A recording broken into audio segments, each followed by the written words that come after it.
చదువుతో పాటు skills, placements తో పాటు సక్సెస్ సందీప్ యూనివర్సిటీ మాత్రమే అందిస్తుంది.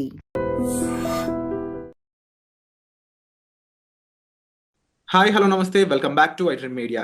సో ఈ రోజు మనతో పాటు ఉన్నారు అంతర్జాతీయ న్యాయవాది ఫ్రమ్ యుఎస్ కావేటి లా నుంచి కావేటి శ్రీనివాసరావు గారు. సార్తో మాట్లాడతాం ముఖ్యంగా I-140 గురించి, దాని అప్రూవల్ గురించి ఇండియన్ స్టూడెంట్స్ అండ్ పేరెంట్స్ ఏం తెలుసుకోవాలండి. నమస్కారం సార్. నమస్కారం సార్, ప్రీవియస్ ఎపిసోడ్లో మీరు ఈ H-1B $100,000 ఫీజు సంబంధించిన విషయాలు ఎన్నో మాకు క్లుప్తంగా వివరించారు. సో ఈ ఎపిసోడ్లో I-140 గురించి అసలు అది అంటే ఏంటి, దాని గురించి మన ఇండియన్ స్టూడెంట్స్ ఏమేమి తెలుసుకోవాలి కాస్త చెప్తారా? ఇప్పుడు ఫస్ట్ ఆఫ్ ఆల్ అండి, అమెరికాలో మీరు గ్రీన్ కార్డ్ చేసుకోవాలి అంటే ఇక్కడ ఒక 2 ఆస్పెక్ట్స్ ఉన్నాయండి. ఫస్ట్ ఏంటి, మన స్టూడెంట్స్ అందరూ వచ్చేది F1 వీసాలో వస్తారు యుఎస్కి. F1 అంటే స్టూడెంట్ వీసా. దాని తర్వాత మీరు ఇక్కడ ఉండిపోవాలనుకుంటే F1 వీసాలో కొంత వాళ్ళు ఏమిచ్చారు వెసులుబాటు అంటే, మీరు చదువుకున్న తర్వాత పోస్ట్ వర్క్ తీసుకోవచ్చు, వర్క్ పర్మిట్. స్టెమ్ ప్రోగ్రామ్స్ అయితే 2-3 సంవత్సరాలు ఇక్కడ ఉండొచ్చు, మీరు పని చేసుకోవచ్చు అని ఒక ప్రొవిజన్ ఉంది F1 లో. ఇప్పుడు మరి ఒకవేళ మీరు 3 సంవత్సరాల కంటే ఎక్కువ ఉండాలనుకుంటారు, యుఎస్ లోనే స్థిరపడాలనుకుంటారు, అప్పుడు ఏం చేస్తారు, ఈ కన్సల్టింగ్ కంపెనీస్ కు వాళ్ళు కాంటాక్ట్ అవుతారు. కొంతమంది కన్సల్టింగ్ కంపెనీస్ వాళ్ళు కూడా ఈ స్టూడెంట్ F1 లో ఉన్న వాళ్ళను కాంటాక్ట్ చేస్తారు. వాళ్లకు గెస్ట్ హౌస్లు ఇస్తారు, వాళ్లకు కొత్త మోడర్న్ టెక్నాలజీస్ మీద ట్రైనింగ్ ఇస్తారు, ఇచ్చి వాళ్ళ రెజ్యూమేలు చేసి వాళ్ళకు ఉద్యోగాలు పెట్టిస్తారు. మరి ఉద్యోగాలు పెట్టించినప్పుడు మీరు F1 స్టేటస్ కాకుండా H1 చేసుకోవాలి. అంటే దానికి 3 సంవత్సరాల పరిధి, మీకు మొదటి 3 సంవత్సరాలు ఇస్తారు, తర్వాత ఎక్స్టెన్షన్ 3 సంవత్సరాలు అవుతుంది.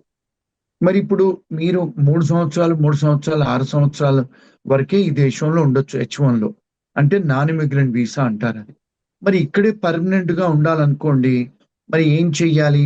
మీరు ఒకవేళ పనిచేస్తుంటే ఒక ఎంప్లాయర్ కి మీకు జీతం ఇస్తాడు, ఆ ఎంప్లాయర్ కూడా కాస్తో కూస్తో మీ ఎంప్లాయీస్ మీద డబ్బు సంపాదించుకుంటాడు. ఖర్చులు అయిన తర్వాత, పేరోల్ ఖర్చులు అయిన తర్వాత, ఇన్సూరెన్స్ ఖర్చులు అవన్నీ జరిగిన తర్వాత కొంత డబ్బు సంపాదించుకుంటాడు ఎంప్లాయర్. మరి మీరు వాడికి డబ్బు సంపాదించి పెడుతున్నప్పుడు మీకు పర్మనెంట్ గా మిమ్మల్ని ఉద్యోగం ఇవ్వడానికి ఇబ్బంది లేదు కదా. ఆ పర్మనెంట్ ఉద్యోగం ఇవ్వడానికి ఫస్ట్ స్టెప్ ఏమంటారంటే, ముందు పర్మనెంట్ గా ఉద్యోగం ఇచ్చేటప్పుడు ఎంత జీతం ఇవ్వాలి, దాన్ని ప్రివేలింగ్ వేజ్ చేసిన తర్వాత దాని తర్వాత డిపార్ట్మెంట్ ఆఫ్ లేబర్కి వెళ్ళి మేము ఈ ఉద్యోగానికి పర్మనెంట్ చేయాలనుకుంటున్నాము అని వాళ్ళు ఏం చేస్తారంటే పర్మ్ ప్రాసెసింగ్ అప్లికేషన్ పెడతారు.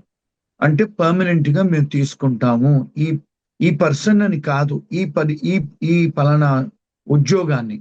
అది అప్రూవ్ అయిన తర్వాత నెక్స్ట్ ఏంటి, డిపార్ట్మెంట్ ఆఫ్ లేబర్ గార్డ్ ఏమంటాడు, సరే ఈ దేశంలో ఇలాంటి ఎంప్లాయీ మీకు లేడు, దొరకట్లేదు, సో మేము మీకు పర్మిషన్ ఇస్తాము ఆయన గ్రీన్ కార్డ్ చేయడానికి అని పర్మ్ ప్రాసెసింగ్. తర్వాత రెండోది ఏంటి, ఇమిగ్రేషన్ దగ్గర వెళ్ళాలి. ఎవరు? కంపెనీ ఓనర్స్ వెళ్ళి ఏం చెయ్యాలి, మాకు ఈ పలానా మనిషి పలానా పాస్పోర్టు పలానా H1 లో ఉన్నాడు, లేకపోతే స్టూడెంట్ వీసాలో ఉన్నాడు, వేరే వీసాలో ఉన్నాడు, మేము ఈయన గ్రీన్ కార్డ్ చేయదలుచుకున్నాము అని ఒక పిటిషన్ దాఖలా చేస్తారండి ఎంప్లాయర్. ఎవరికి చేస్తారు? USCIS కు, ఇమిగ్రేషన్ కు చేస్తారు. ఆ ఇమిగ్రేషన్ అప్లికేషన్ పెట్టడాన్ని I-140 అంటారు. ఫామ్, అది ఒక ఫామ్ నింపాలి. I-140 అనే ఒక ఫామ్ నింపేసి దానికి సంబంధించిన డాక్యుమెంట్ అన్ని పెట్టి ఇమిగ్రేషన్ కు పంపించాలండి. అది I-140. అయితే దానికి 2 ప్రాసెస్ ఉన్నాయండి. నార్మల్ గా మీరు అప్లికేషన్ పడేస్తే అది ఇమిగ్రేషన్ వాళ్ళు 6 నెలలే కావచ్చు, 2 years కావచ్చు, ఎంతన వాళ్ళ టైం అవుద్ది. ఇప్పుడు మనకు ఇండియాలో మనకు అంటే ఇది అర్థం చేసుకోవడానికి తాత్కాల్ అనేది మనం తీసుకుంటాం కదా, రైల్వే స్టేషన్కి వెళ్ళి ఎక్స్ట్రా ఫీజులు కట్టి. ఇప్పుడు అట్లాగే పాస్పోర్ట్ కూడా మనం తీసుకోవచ్చు కదా, ఎక్స్పెడిటెడ్ గా డబుల్ ఫీజులు కడితే ఇస్తారు కదా ఫాస్ట్ ట్రాక్ లో.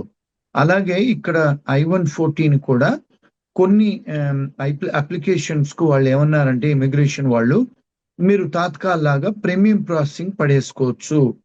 అంటే ఏంటి, మామూలుగా $800 కట్టేది మీరు $2,500-3,000 ఎక్స్ట్రా కడితే మీకు మేము 15 రోజుల నుంచి 45 రోజులలోనే మీకు అప్రూవల్ చేసిస్తాము అని I-140 అని అంటారు. దాన్ని I-140ని ప్రీమియం ప్రాసెసింగ్ పెట్టి చేసుకోవచ్చు అంటారు. ఇక్కడ ఏంటి మన స్టూడెంట్స్ కి మన పేరెంట్స్ కి ఏమిటి అంటే, ఎవరన్నా H1Bలో అమెరికాలో ఉండి వాళ్ళ ఎంప్లాయర్ I-140 అప్రూవ్ అయి ఉంటే ఆ పర్టికులర్ క్యాండిడేట్ కి ఆ ఎంప్లాయీకి అయి ఉంటే ఆ అతన్నే గాని ఆమెనే గాని ఎవరన్నా పెళ్లి చేసుకొని అమెరికాకు వచ్చేది ఉంటే ఆ భార్యకే గాని భర్తకే గాని I-140 అప్రూవల్ ఉంది కనుక మీకు భార్యకే గాని మీ భర్తకే గాని మీకు వర్క్ చేయడానికి మీకు అర్హత ఇస్తాము, వర్క్ ఆథరైజేషన్ ఇస్తాము. అందుకే చాలా మంది ఏం చేస్తుంటారు, ఇప్పుడు సంబంధాలు మాట్లాడుకునేటప్పుడు H1B వాళ్ళని, ఏమండి మీకు I-140 అప్రూవల్ ఉందా? ఆ అప్రూవల్ ఉంటే ఇప్పుడు చేసుకునే వాళ్ళకి అక్కడ అమెరికాకు వచ్చి ఉద్యోగం చేసుకునే వెసులుబాటు ఉంది వాళ్ళకి, అంటే వర్క్ ఆథరైజేషన్ ఇస్తారన్నట్టు. అందుకనే చాలా మంది ఏంటంటే I-140 ఉన్న వాళ్ళకే చేసుకోవడానికి మొగ్గు చూపిస్తారు. I-140 చేసుకుంటే వాళ్ళకి ఏంటంటే మీరు అడ్జస్టబుల్ ఏలియన్ కింద డెఫినేషన్ లో వస్తారు. అంటే మీరు ఇంకొక 10 ఏళ్ళైనా 20 ఏళ్ళైనా ఎప్పుడైనా మీకు గ్రీన్ కార్డ్ చేసుకునే ఆస్కారాలు ఉంటాయి. అదండి I-140. సో ప్రీమియం ప్రాసెసింగ్ అనే కొన్ని అప్లికేషన్స్ కు వాళ్ళు పెట్టారు, కొన్నిటికి పెట్టలేదు.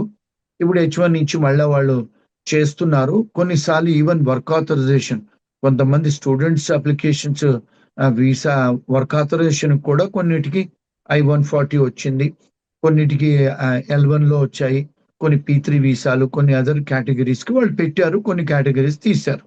అదండి యాక్చువల్ గా I-140 గురించి, దానికి కావాల్సిన ప్రీమియం ప్రాసెసింగ్ గురించి అండి ప్రాసెస్. సో ఈ I-140 అనే ఫామ్ ఫిల్ చేసినట్లయితే 45 డేస్ లోపు వర్క్ అనేది కంప్లీట్ అవ్వచ్చు. చేస్తారు. ప్రీమియం ప్రాసెసింగ్ ఫీజు మీరు డబుల్ పే చేస్తే 15 days to 45 days లోపల వాళ్ళు డినై చేయటమా అప్రూవ్ చేయటమా చేసి పంపిస్తారండి. అది ప్రీమియం ప్రాసెసింగ్ అంటే అర్థం. మన వాళ్ళు అర్థం చేసుకోవాల్సింది సింపుల్ లాంగ్వేజ్ లో, మనం తాత్కాల్లో పోయి రైల్వే టికెట్ కొనుక్కున్నట్టు, సాయంత్రం పోవాలంటే పొద్దున కొనుక్కున్నట్టు, అట్లా అది అర్థం, దాని అర్థం ఉందండి. Wonderful sir, and thank you so much sir ఈ ఇన్ఫర్మేషన్ కూడా మాకు ప్రొవైడ్ చేసినందుకు. అండ్ ఒక స్టూడెంట్ ఎవరైతే అక్కడికి వెళ్తారో డెఫినెట్లీ ఇలాంటి బ్రీఫింగ్ ఇన్ఫర్మేషన్ వాళ్ళ దగ్గర ఉన్నట్లయితే వాళ్ళకి చాలా హెల్ప్ఫుల్ అవుతుంది. And thank you so much every time ఇలాగా ఎప్పుడు అవసరం ఉన్నా సరే మా కోసం ఇలా టైం ఇచ్చి ప్రాపర్ వాల్యుబుల్ ఇన్ఫర్మేషన్ మాకు షేర్ చేసినందుకు ఫ్రమ్ కావేటిలా యాజ్ ఏ వాల్యుబుల్ సజెషన్స్ మాకు thank you so much sir. Thank you. నిజంగా ప్రస్తుతం ఉన్నటువంటి సమాజం దేనికి ప్రయారిటీ ఇస్తుంది? ఆర్థిక సంబంధాల చుట్టూ మాత్రమే తిరుగుతుంది. మళ్ళీ ఎన్నికలంగానే చాలా విరక్తి కలుగుతాను. మంచి అనిపిస్తుంది కదా, లేడీస్ కూడా ఛాలెంజింగ్ జాబ్స్ చేసినప్పుడు చాలా బాగుంటది. ట్రాఫిక్ అసిస్టెంట్స్ గా నియమించిన ట్రాన్స్జెండర్స్ అందరితో సాల్యూట్ చేయించుకుంటున్నారు. ఫుడ్ డెలివరీ ఇవ్వటానికి వెళ్ళినటువంటి డెలివరీ బాయ్ అనిల్ పై కళ్ళ ముందు